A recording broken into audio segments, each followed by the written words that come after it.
Bismillahirrahmanirrahim. Assalamualaikum warahmatullahi wabarakatuh. Sekarang kita akan melihat bagaimana ukuran asosiasi untuk bahasan pertama mengenai risk ratio dan juga prevalence ratio. Ukuran asosiasi di sini merefleksikan kekuatan atau besar hubungan antara suatu exposure atau pajanan dengan kejadian suatu penyakit atau dalam bentuk luaran. Dia nanti akan memasukkan suatu perbandingan antara frekuensi penyakit dari kedua kelompok atau lebih dengan berbagai derajat exposure. Beberapa ukuran asosiasi digunakan untuk mengestimasi efek. Ada sedikit perbedaan dengan nilai P atau p-value yang biasa dianalisis di dalam melihat apakah terdapat hubungan atau tidak, apakah terdapat asosiasi atau tidak. Nilai P itu hanya memperlihatkan ada tidaknya hubungan yang signifikan secara statistik, ya, secara by chance apakah terjadi error. Tapi kalau misalnya di dalam ukuran asosiasi kita melihat seberapa besar hubungannya. Jadi semakin besar hubungannya maka semakin kuat pula asosiasinya. Secara klasifikasi, ukuran asosiasi dibagi dua, yaitu perbandingan relatif dan perbandingan absolut. Perbandingan relatif biasa kita sebut sebagai rasio, yaitu perbandingan antara frekuensi penyakit dalam kelompok terpajan dengan kelompok tidak terpajan. Sedangkan untuk perbandingan absolut atau perbedaan efek di sini dia melihat seberapa beda antara frekuensi dalam kelompok terpajan dan kelompok tidak terpajan. Dalam slide ini kita bisa melihat misalnya frekuensi dalam kelompok 1 itu adalah 5 dan frekuensi dalam kelompok 2 itu adalah 2. Maka rasionya atau perbandingan relatifnya adalah 5 banding 2 atau 2,5. Sedangkan pada perbandingan absolut yang dibuat di sini bukan membandingkan tapi selisihnya, perbedaannya.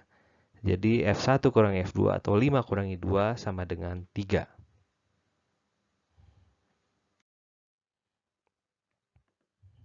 Ini adalah pertanyaan mendasar. Pertanyaan mendasar mengenai di penelitian yang ada dilakukan di dalam analitik epidemiologi. Apakah suatu penyakit ini berhubungan dengan suatu pajanan? Jadi ini E yang disebut dengan pajanan, kemudian D ini yang disebut dengan penyakit. Pajanan kita bisa sebut sebagai variabel bebas atau sebagai exposure. Sedangkan disease ini merupakan sebuah luaran atau variabel tergantungnya.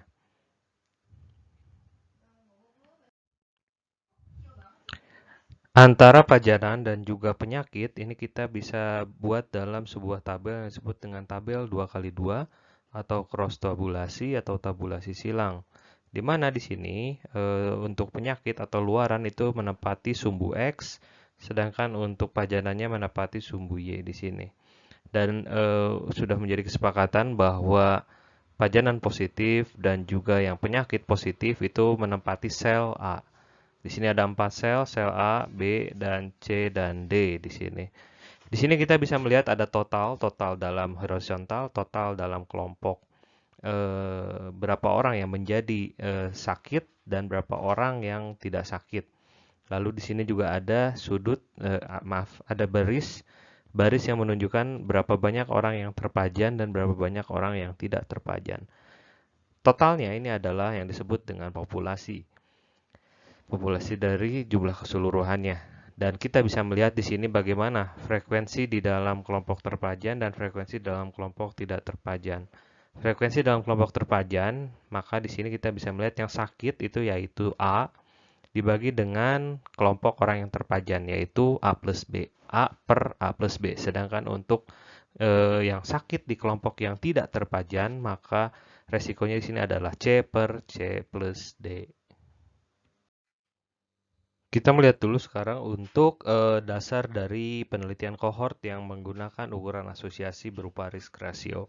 Seperti kita lihat dalam materi yang sebelumnya, kita bisa melihat bahwa yang disebut dengan kohort itu selalu kita membandingkan antara yang sakit dalam kelompok terpajan dan tidak terpajan.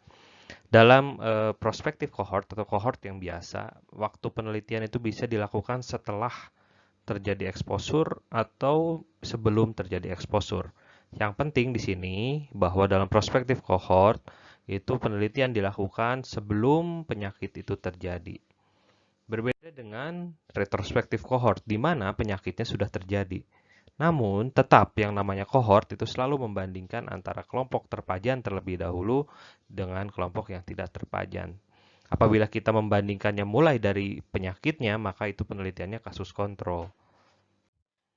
Sedangkan kalau cross-seksional, kita bisa melihat bahwa penelitian cross-seksional itu tidak ada kerangka waktu di dalamnya sehingga kita tidak bisa melihat mana yang lebih dulu muncul. Kita melihat dalam satu waktu ini penyakit dan juga pajanannya di saat yang bersamaan.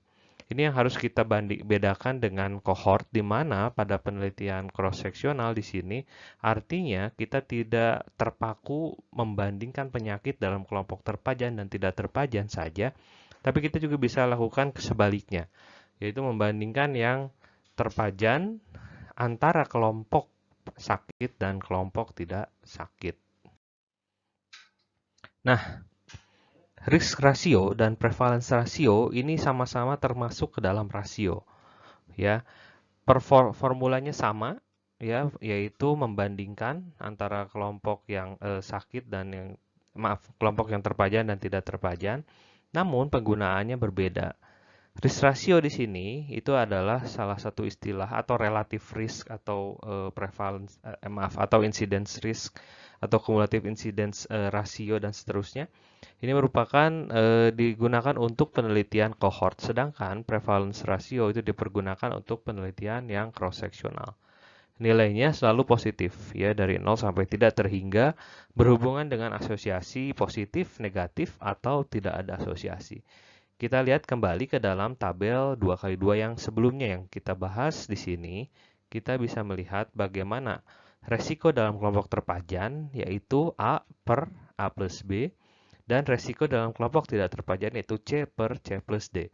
Rasio resiko ataupun prevalence ratio ataupun relative risk atau incidence ratio atau cumulative incidence ratio atau densitas incidence ratio itu selalu membandingkan antara risiko dalam kelompok terpajan dibandingkan dengan resiko dalam kelompok yang tidak terpajan. Bentuk lain ukuran asosiasi kita bisa melihat merupakan rasio dari densitas insidens. Di sini kita bisa melihat perbandingan densitas insiden dalam kelompok terpajan dibandingkan dengan densitas insiden dalam kelompok yang tidak terpajan atau prevalence ratio, di mana prevalensi pada kelompok terpajan dibandingkan dengan prevalence pada kelompok yang tidak terpajan. Prevalence ratio ini jelas prevalence dia tidak bisa tanpa membutuhkan waktu, ya. Jadi ini yang dipergunakan di penelitian cross-seksional. Masih ingat mungkin tentang ukuran frekuensi prevalensi, di mana prevalensi bisa berupa poin prevalence, tidak membutuhkan satuan waktu. Beda dengan densitas insiden di sini, insidensi, cumulative incidence itu selalu membutuhkan kerangka waktu, sehingga dia paling bagus dipergunakan untuk penelitian-penelitian berjenis kohort. Ini contoh di sini misalnya kaitan antara merokok dengan insiden stroke dalam suatu kohort. Kalau kita lihat di sini adalah pajanannya. Pajanannya adalah merokok. Ada gradasinya mulai yang tidak pernah merokok, mantan merokok, dan juga perokok. Kemudian ada jumlah kasus, ada jumlah orang tahun observasi. Mungkin masih ingat bahwa insidensi di sini ada person years-nya, ya, ada person time-nya. Lalu kemudian tingkat insidensinya kita bisa melihat gradasinya itu meningkat.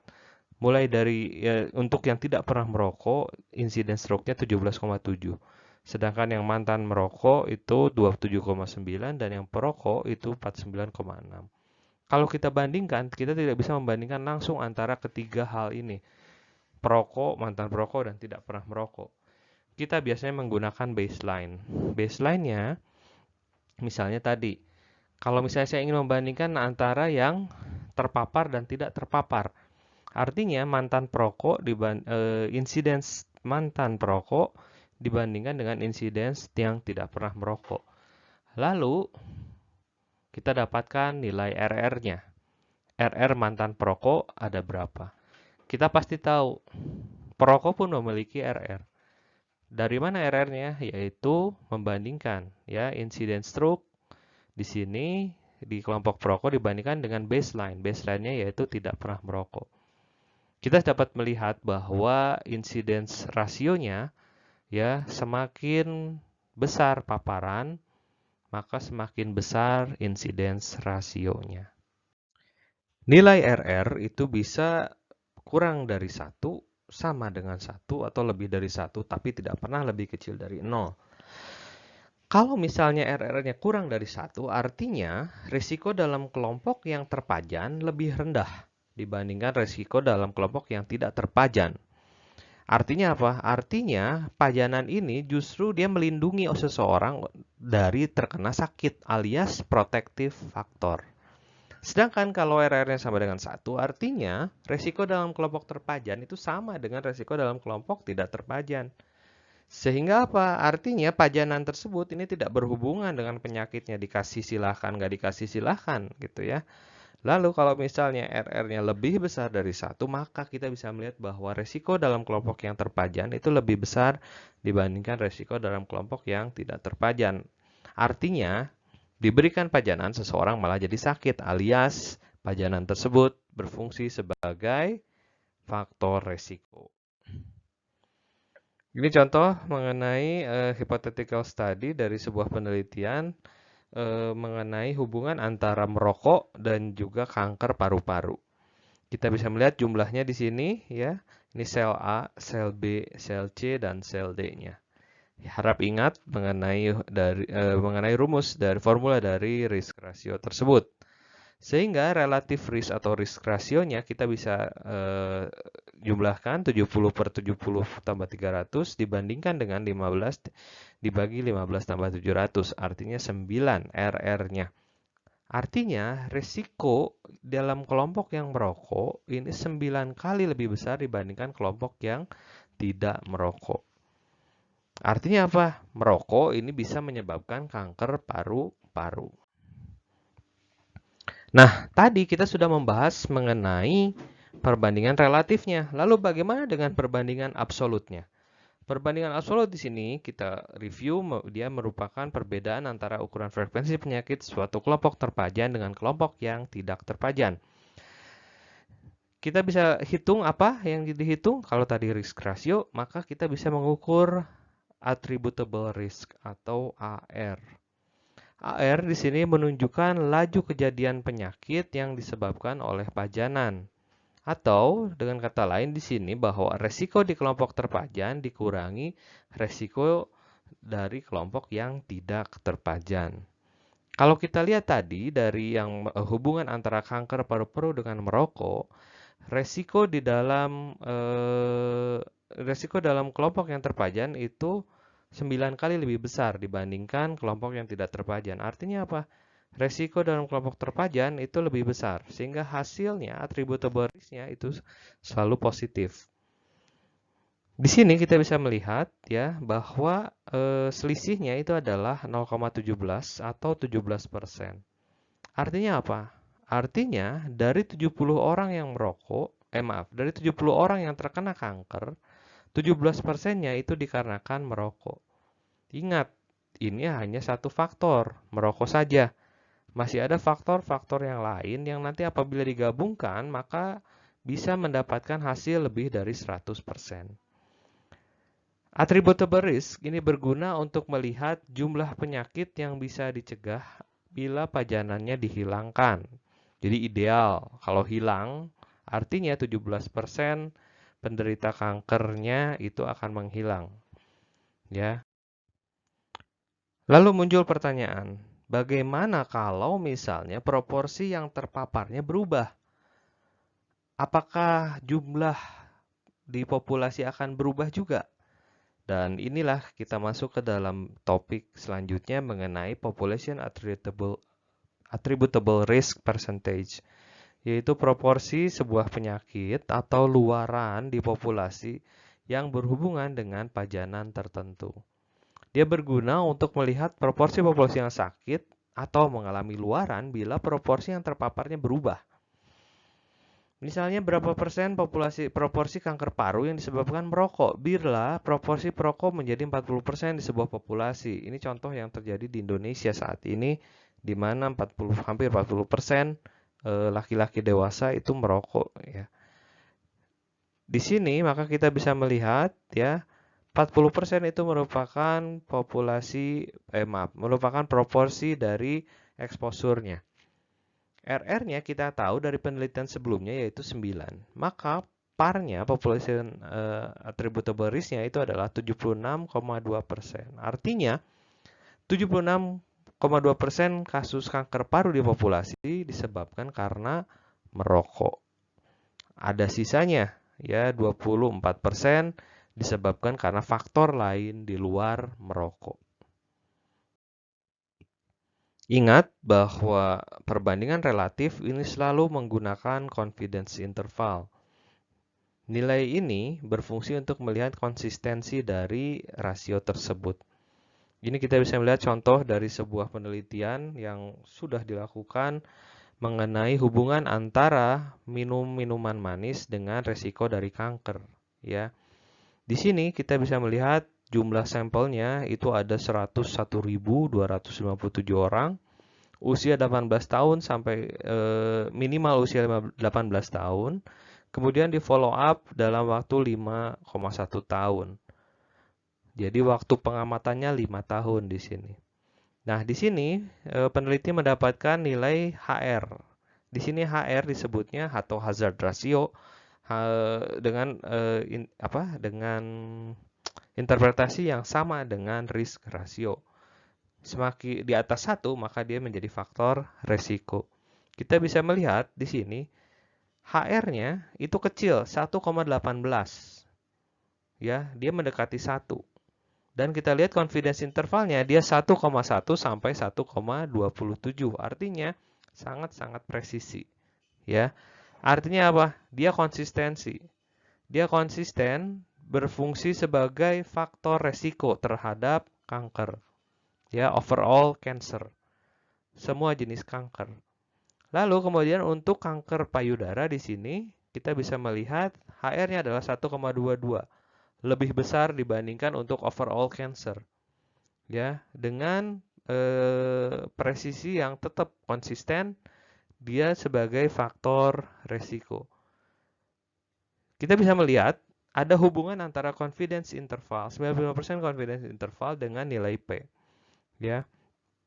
Apabila dia konsisten sebagai faktor resiko, maka nilai P-nya biasanya juga signifikan, lebih kecil dari alfa yang kita tentukan biasanya 5%. Lalu kemudian di sini tidak ada hubungan antara prostat dengan colorectal cancer, ya. Lalu kemudian di sini konsumsi jus 100% buah. Itu juga sama-sama berhubungan dengan risk of overall cancer.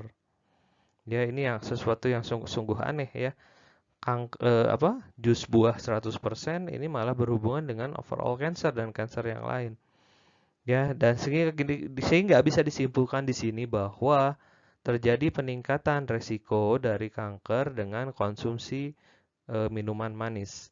Ini adalah salah satu jurnal yang sudah terpublikasi dan bisa dijadikan sebagai sumber informasi terpercaya untuk melihat hubungan dari sebab dan akibat. Walaupun kita harus tahu bahwa 18 tahun dan lebih tua ini kita tidak bisa melihat bagaimana stratanya.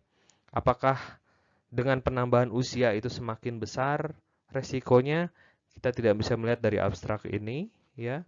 Kemudian juga dengan median follow up yang hanya 5 tahun disamakan untuk semua usia, mungkin akan ada bias di sini. Jadi ada beberapa bias yang harus kita perhatikan dalam penelitiannya. Silahkan kalau ingin melihat lebih jauh tentang penelitian ini, tinggal masukkan saja keyword dari penelitiannya, dan kita bisa melihat apakah ada stratifikasi usia di sini dan apakah ada perbedaan dari follow up observasinya. Itu saja mengenai ukuran rasio, semoga bermanfaat.